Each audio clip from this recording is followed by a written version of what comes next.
Good evening, sir. Good evening, classmates. Welcome to my report. For short, balalit lang ni sir. Happy New Year and Merry Christmas. And my report is Non-Parametric Static Chapter 13. I am James Cabales. I'm reporter this evening. Ranking. Many of non-parametric tests involve the ranking of data. That is the positioning of a data value in the data array. According to some rating scale, ranking is an ordinal variable. For example, suppose a judge decides to rate 5 speakers on the ascending scale of 1 to 10, with 1 being the best and the 10 being the worst. For the categories such as a voice, gesture, logical presentation, and platform personality, the ratings are shown in the chart. In our first chart, our dictate the speaker A, B, C, D, E, and the rating of A is 8, B is 6, C is 10, D is 3, and E is 1.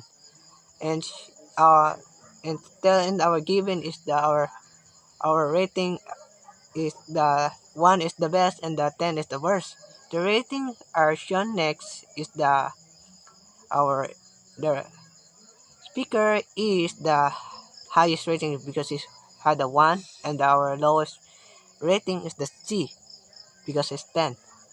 Since the speaker E received the lowest score, 1 point, he or she is ranked first. Speaker D received the next lower score, 3 points, he or she is ranked second. And so on. What happened to if 2 or more speakers receive the same number of points? Suppose judge award as a follow. In our next question, what if the pareha sila? Pareha silang rating. And shown in our chart, next chart is the A rating is 8, B is 6, and C is 10, D is 6, and E is 2. E is 3. And ato naman nakita na there have two similar rating is the B and D. The speaker then rank as a follow, which means atong E is the first because he had a lowest rating, and our two next to E is the double 6.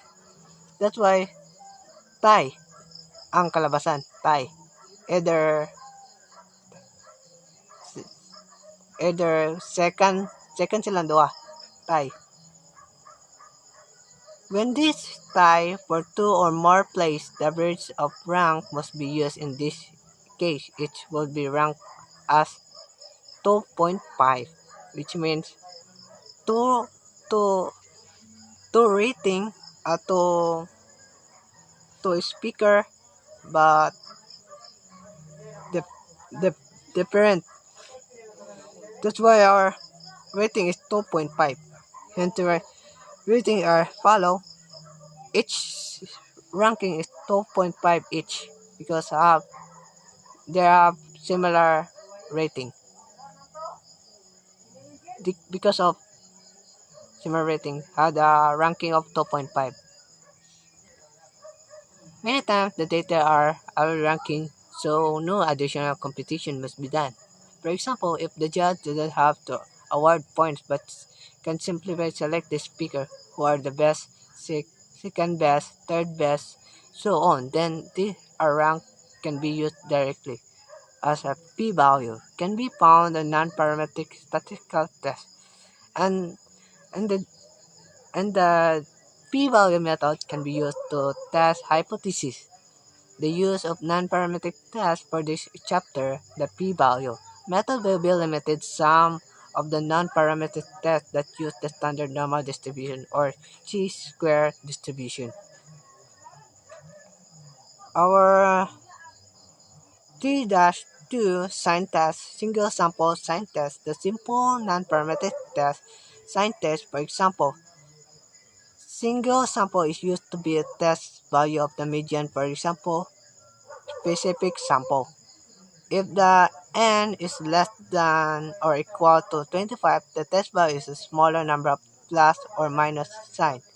When n is greater than 25, the test value is that our formula is the parentheses sample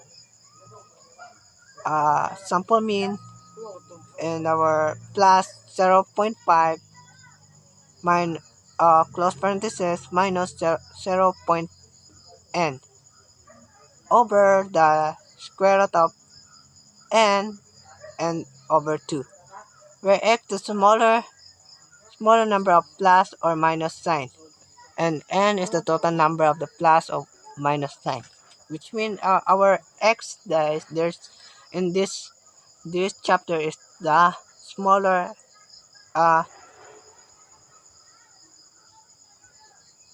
which means the smaller number or the minus sign, a smaller plus or the minus sign, total na lang minus sign.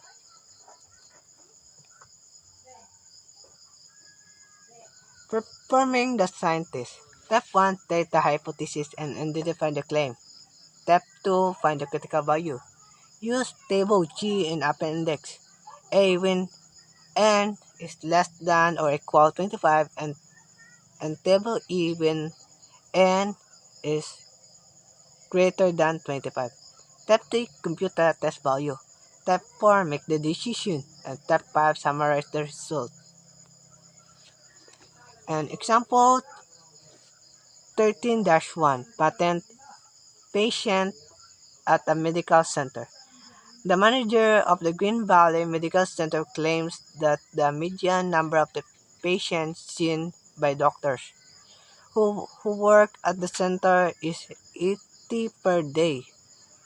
To test this claim, 20 days are randomly selected and the number of the patients in the record is shown at alpha equals 0.05. Test the claim. Muna to ang data array, which step 1, state the hypothesis and identify the claim. Our null hypothesis median is equal 80. That's our claim. But our alternative median is not equal 80. Find the critical value. Subtract the hypothesis median 80 from each data value. If the data value fall above hypothesis median, assign the value is plus. If the data value fall above the hypothesis median, assign the value A in plus sign. If the data value fall below the hypothesis median, assign the data value a negative sign. If the data value is equal to the median, assign is 0. That our complete table mo na atong ma-assign. Ang for sure kung mo ang 80 na to kung dili siya ang 80 dili lang maubos sa 80 mo na tong kuan si taon ng or above sa 80 above sa 80 kay plus sign. If the ubos sa 80 kay minus mo na atong shown sa atong naraw na kita ninyo mo na sa atong data array sa pabaw. Since the n is less than or equal 25, refer to table G in appendix A. In this case, n is minus n equal 20 minus 2 equals 18. There are two 0, which mean our alpha equals 0.05. Our critical value for total test is 4. Nakita na ito 4 ang answer. Step 3, compute. Step 3, compute the test value. Count the number of x and negative sign in step 2. use the smaller value as test value. In this case, there are 15 plus sign and 3 minus sign. So, para natong makita na atong test value, we need to look our smallest sign if each sign. Two sign man atong gamit kay ang plus o minus sign, which mean our plus is 15 and our minus is 3, which mean kisa lowest nilang duha matatong test value. Step 4, make a decision. Compare the test value 3 with the critical value 4. If this test value is less than or equal the critical value, results null hypothesis and rejected. In this case the null hypothesis rejects and 3 our test value and less than 4.